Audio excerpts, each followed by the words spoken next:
Porque às vezes tomar a decisão de fazer algo que a gente sabe que é importante para nossa vida é tão difícil. Você sabe que precisa se alimentar melhor, sabe que treinar vai te fazer bem, que dormir vai te trazer mais energia, mas ainda assim, na hora de colocar em prática, você simplesmente trava. Isso não significa que você é fraco ou sem disciplina. Na verdade, o nosso cérebro, ele resiste à tomada de decisão porque isso exige bastante energia, um esforço cognitivo. E é exatamente aí que entra os hábitos. No vídeo de hoje você vai entender por que tomar decisão gasta tanta energia, exige tanto esforço cognitivo. Além disso, você vai entender como o nosso cérebro funciona quando se trata em criar um novo hábito. E principalmente, eu vou trazer algumas estratégias do que você poderia fazer para transformar ações simples, saudáveis, em algo automático, construir um comportamento, reforçar esse comportamento e construir esse hábito que vai pendurar a médio e longo prazo. Se você sente que vive recomeçando, esse vídeo pode te mostrar o que está faltando para você ter constância e leveza no seu processo. Olá, meu nome é Matheus, sou nutricionista e especialista em emagrecimento. Eu atendo presencialmente em Brasília, mas também tenho diversos pacientes ao redor do mundo, onde eu atendo na modalidade online. Se você quiser entender como funciona o meu processo de acompanhamento, eu vou deixar um link aqui na descrição. Clique lá e você será redirecionado para conversar com a minha secretária. Antes de mais nada, eu acho interessante a gente entender o conceito de hábito. E eu deixei o conceito aqui que eu peguei de um artigo e eu acho bem interessante ler aqui para vocês. Vamos lá. Hábitos são respostas automáticas mediante a pistas contextuais adquiridas por meio da repetição do comportamento na presença dessas pistas. Perceba que pistas aqui se repete duas vezes. E o que seriam essas pistas? Basicamente seria o ambiente. Sim, o ambiente, o contexto que você se insere.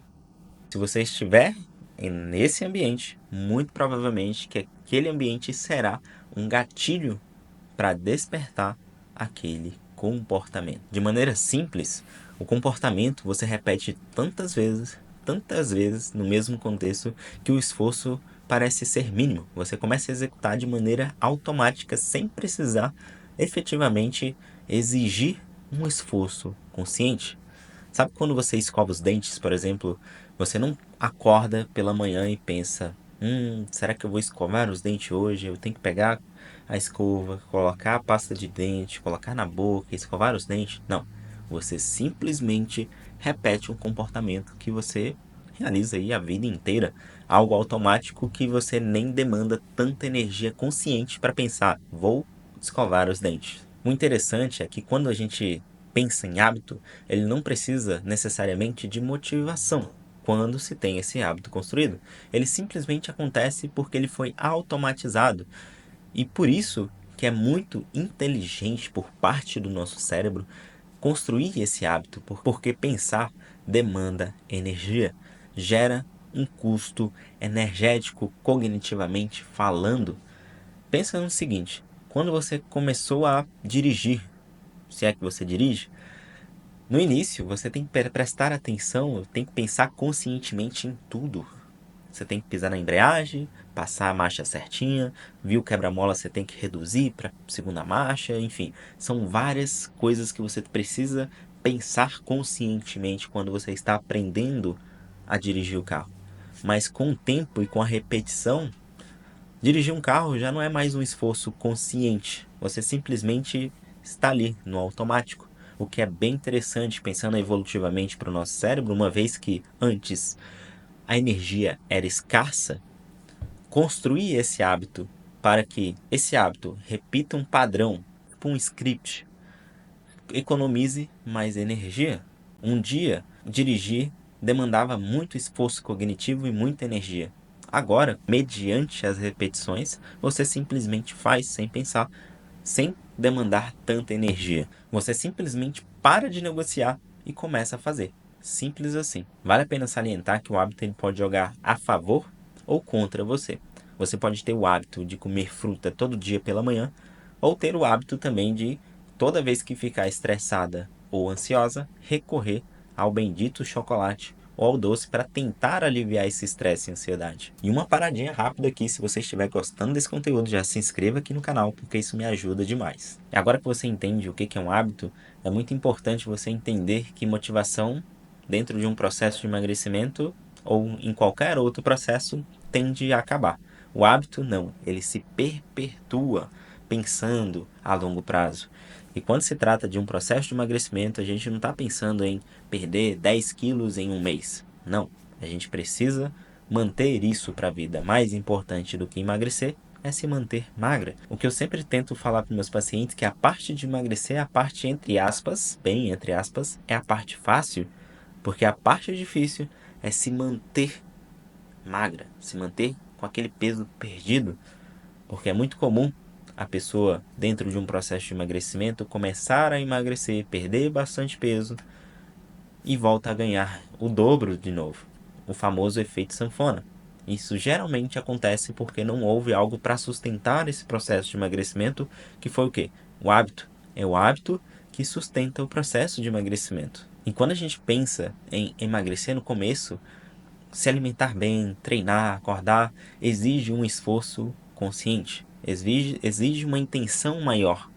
E as pessoas acham que isso vai durar para sempre. Nossa, será que vai ser sempre difícil assim? Eu tenho que toda hora prestar atenção na mastigação, em dormir cedo, em comer minha fruta. No início, sim. Mas se você repetir esse comportamento em um mesmo contexto, como beber água, mastigar, comer uma fruta, se programar para ir ao supermercado, comprar as coisas para o planejamento alimentar, com o tempo, o cérebro ele simplesmente registra aquela resposta como algo padrão, fazendo com que você economize energia. E é aí que mora a magia. Quanto mais automático fica, menos esforço isso demanda de você. Agora vamos entender como funciona o nosso processo de tomada de decisão e por que às vezes parece muito difícil. Talvez você já tenha passado por uma situação que você sabe que tem que fazer, você sabe a importância disso para você, mas simplesmente na hora de fazer, você trava, você fica ali. Eu acho que é ser vergonhice minha, eu tenho que tomar vergonha na cara. Pois é, isso acontece porque tomar decisão custa muita energia, cognitivamente falando. E aí os cientistas, dentro da literatura científica, chama isso como esforço cognitivo. No começo, as pessoas que não costumam cozinhar, ir ao supermercado fazer as compras, todas essas ações, que parecem simples, se tornam cansativas ou pesadas. Mas à medida que você vai repetindo essas ações, de comer fruta, ir ao supermercado, se planejar, beber água, à medida que você vai repetindo, essa tomada de decisão se encurta. Algo que no início parecia custar muita energia, muito caro para a gente, cognitivamente falando, com a repetição acaba custando menos, se torna automático, se torna muito mais fácil. Existe um artigo bem interessante que eu vou colocar aqui para vocês. Os pesquisadores eles queriam analisar o comportamento das pessoas que começaram um programa de exercício físico por 3 meses. E eles queriam saber se essas pessoas sedentárias, o quanto de esforço o cérebro dessas pessoas tomaria para realizar a ação de correr na esteira. Então eles colocaram todo o mapeamento na cabeça das pessoas para analisar as regiões responsáveis pela análise do custo daquele comportamento, que é o córtex anterior cingulado. E aí eles queriam ver quão caro se tornaria aquela decisão em indivíduos sedentários. Um programa de 3 meses, e aí colocado. Inicialmente, o córtex cingulado anterior era hiperativado. É como se ele falasse assim: essa ação, esse comportamento vai demandar muito, muito caro para a gente. Então, o esforço para a pessoa realizar aquela ação de correr na esteira, uma vez que as pessoas eram sedentárias, não tinham costume disso, o cérebro interpretava aquele comportamento como algo muito difícil e exigia mais intenção da pessoa, mais motivação dessa pessoa inicialmente. Mas à medida que essas pessoas sedentárias repetiam esse processo dia após dia, o córtex cingulado anterior ele era ativado cada vez menos, como se o nosso cérebro falasse assim: olha, esse comportamento aqui já não está custando tanta energia para gente. E isso é muito interessante, porque o hábito ele faz exatamente isso. No início, algo que demandava muita energia cognitiva da gente e exigia muito mais intenção e motivação da gente para realizar aquela ação, depois de tempos de repetição, aquela mesma ação não precisa de tanta intenção e muito menos de motivação para aquele comportamento acontecer, de fazer atividade física.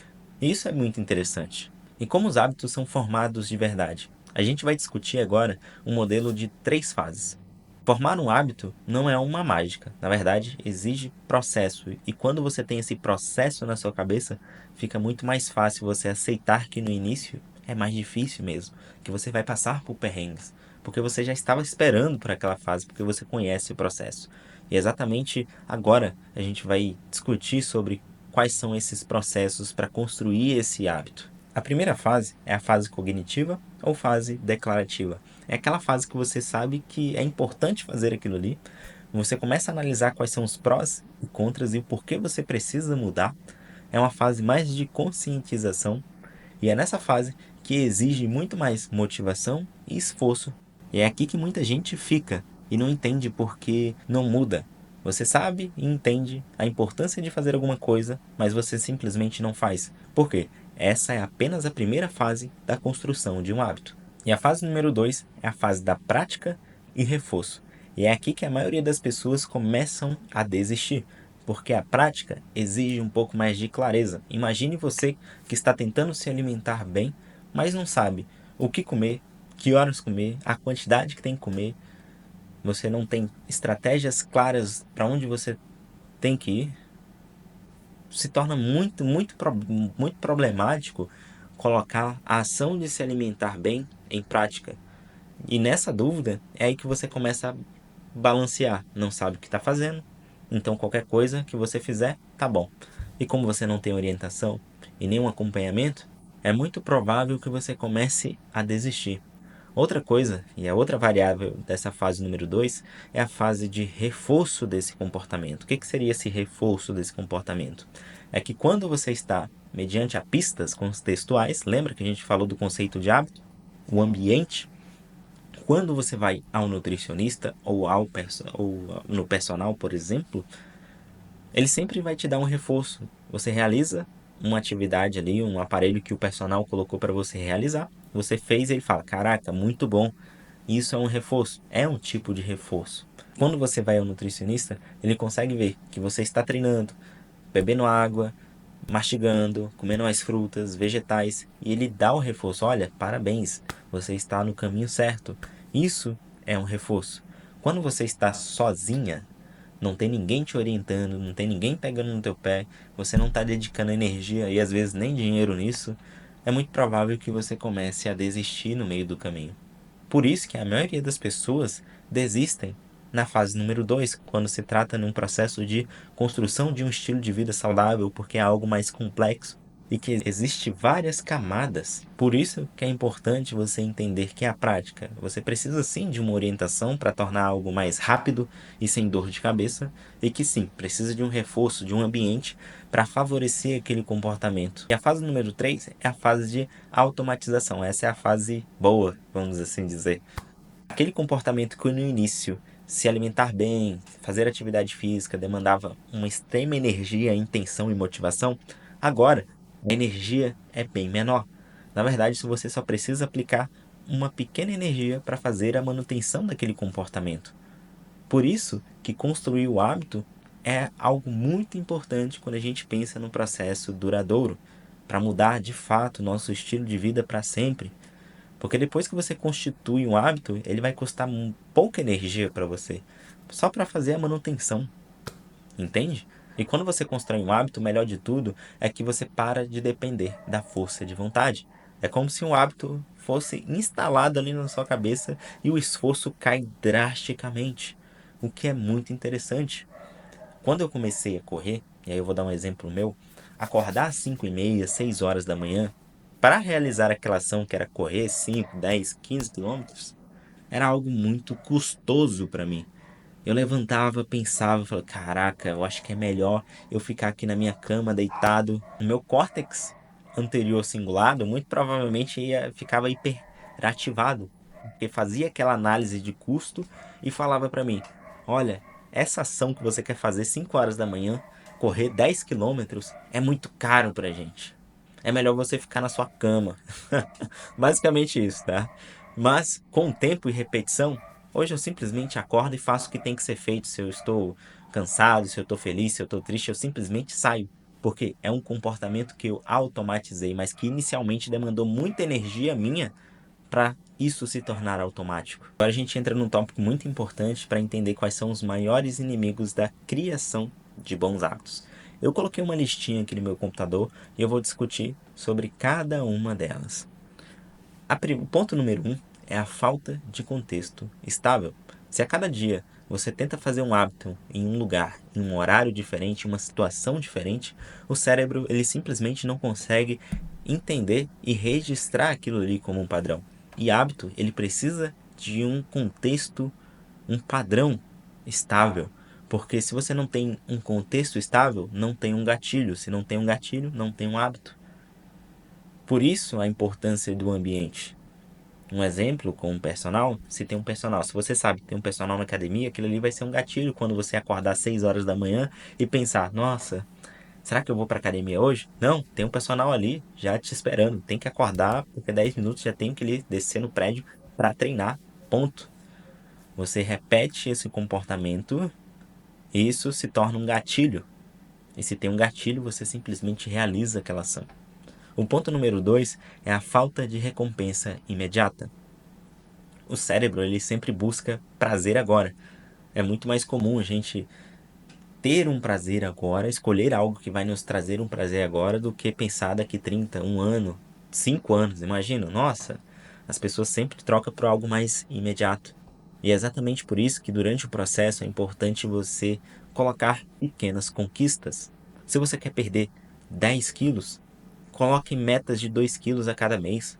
É algo mais sustentável. Você simplesmente vai ter sempre uma recompensa no meio do caminho. Se seu objetivo é mudar completamente o seu estilo de vida, reconheça que dormir melhor já é uma vitória. Que seu intestino estar funcionando melhor já é uma grande vitória. Reconhecer esses pequenos passos fará toda a diferença dentro do seu processo. Eu, como nutricionista, eu tenho que frequentemente mostrar para o meu paciente que ele está tendo evolução além da balança. Peso é legal? Com certeza. Está tendo ali mudança de composição corporal. Mas o mais importante, de fato, pensando a longo prazo, é fazer a pessoa reconhecer que está dormindo melhor, está gerenciando estresse e ansiedade, comendo mais fruta, comendo mais fibras, mastigando melhor, bebendo mais água. Diversas outras coisas acontecem dentro do processo que vai muito além de peso na balança. Às vezes essa falta de visualização de recompensa imediata é porque as pessoas estão olhando, entrando dentro de um processo de emagrecimento e querendo ver em 30 dias 10 quilos a menos na balança. E quando não vê isso, acontece o que a gente chama de erro preditivo. As pessoas se frustram. E quando a pessoa se frustra, acha que não está dando certo, e se não está dando certo, desiste. E aí não se instaura o hábito. O terceiro inimigo da construção de bons hábitos é a expectativa de perfeição. Aquela pessoa cognitivamente resistente, aquela pessoa que acha que para dar certo precisa fazer 100% perfeito, que se fizer alguma coisa errada, simplesmente desiste. A pessoa entra dentro de um processo de emagrecimento, faz a primeira semana, segunda semana, na terceira semana, no final de semana, come uma coisinha, nossa senhora, eu não deveria ter feito aquilo. E aí vem uma frustração muito grande, porque para ela, na cabeça dessa pessoa, tinha que fazer tudo perfeito. E como ela saiu do planejamento alimentar, ela foi inflexível cognitivamente falando, fazendo com que ela simplesmente olhe aquele pequeno erro que ela considera algo gigantesco, é como se fosse um furacão no copo d'água, dificultando com que ela volte no processo depois. E quando se trata de construção de hábito, você vai errar e vai errar várias vezes tentando acertar. E tá tudo bem, é assim que funciona o processo. Imagina que eu te dou um instrumento, um violino. Você acha mesmo que você que não sabe nada de violino, você vai tirar um som magnífico, igual você olha no YouTube, nas orquestras? De maneira nenhuma. Você vai pegar aquilo ali, não sabe pegar direito, não sabe posicionar a segunda mão, vai sair uma nota totalmente horrível, você vai errar várias vezes, até você encontrar de fato a posição certa, a intensidade certa de apertar as notas, e aí você vai acertar. É aí que acontece a formação de um hábito. Você precisa repetir. E muitas das vezes, dentro dessa repetição, você vai errar. E tá tudo bem. Errou, acerta na próxima e tá tudo certo. E o quarto grande inimigo da construção de hábito, e com certeza esse é um dos mais importantes. Se tem uma coisa que eu gostaria que você levasse para sua vida, se fosse para gravar uma coisa dentro desse vídeo, seria esse quarto ponto. O ambiente desfavorável. Sim, para a gente mudar um comportamento e construir um bom hábito, é importante que esse ambiente minimamente seja um pouco favorável para a gente. Porque se você vive em um ambiente que vive te sabotando, que existem diversos gatilhos, distrações ou às vezes punições, fica quase que impossível você mudar um comportamento. Imagine um ambiente obesogênico, uma família, que ninguém na família se alimenta bem, que o hábito dessa família é simplesmente pedir pizza toda vez à noite, hambúrguer, não tem um hábito de jantar, sempre pede um lanche no fast food. É muito difícil viver nesse ambiente. Não digo que é impossível de maneira nenhuma, mas é muito mais difícil mudar um hábito, um comportamento mediante a esse ambiente totalmente desfavorável, ok? Outra coisa, pessoas, amigos, colegas, também se trata de ambiente. Se você só anda com pessoas que te chamando para beber, comer, talvez não esteja de acordo com o seu objetivo. Não digo que você tem que se afastar dessas pessoas, até porque a alimentação também tem uma conotação social, mas que é importante você também equilibrar com aquelas pessoas que te chamam para treinar, ficar junto daquelas pessoas que te incentivem a se alimentar bem, que mediante essas pessoas, quando você falar que está tentando mudar seu estilo de vida e está se alimentando bem, e é exatamente por isso que você está tentando comer menos, para que nesse ambiente você não vire motivo de chacota, entende? Então é muito importante você também se incluir em um ambiente favorável se você quer mudar seu estilo de vida. Esteja com pessoas com o mesmo objetivo que o seu. Procure profissionais para te ajudar. Um contexto, uma ajuda multiprofissional é extremamente importante. E sabe o que eu mais vejo dentro de um consultório? São pessoas que acham que precisa de força de vontade ou que falta força de vontade para ela conseguir conquistar aquele estilo de vida que ela tanto busca. Aquele corpo, a mudança de composição corporal, a conquista de autoestima, achando que precisa de força de vontade. Mas na verdade, falta estrutura clara, estratégias para a construção desse hábito para que a médio e longo prazo a vida dela mude completamente. Na verdade, você não precisa de mais força de vontade, daquela euforia do início ao fim. Na verdade, você precisa de uma estratégia melhor, porque quando você entende como os hábitos funcionam, você para de lutar contra si e começa a usar o seu cérebro a seu favor. Porque simplesmente você cria atalhos, você automatiza decisões e para de depender da motivação que nunca dura. A gente sabe que não dura para sempre. E se você quiser continuar nesse caminho de construção de bons hábitos, eu fiz um outro vídeo explicando 5 principais hábitos que você deve ter se você quiser emagrecer e nunca mais engordar. Eu vou colocar ele bem aqui e eu te vejo lá. Tchau, tchau!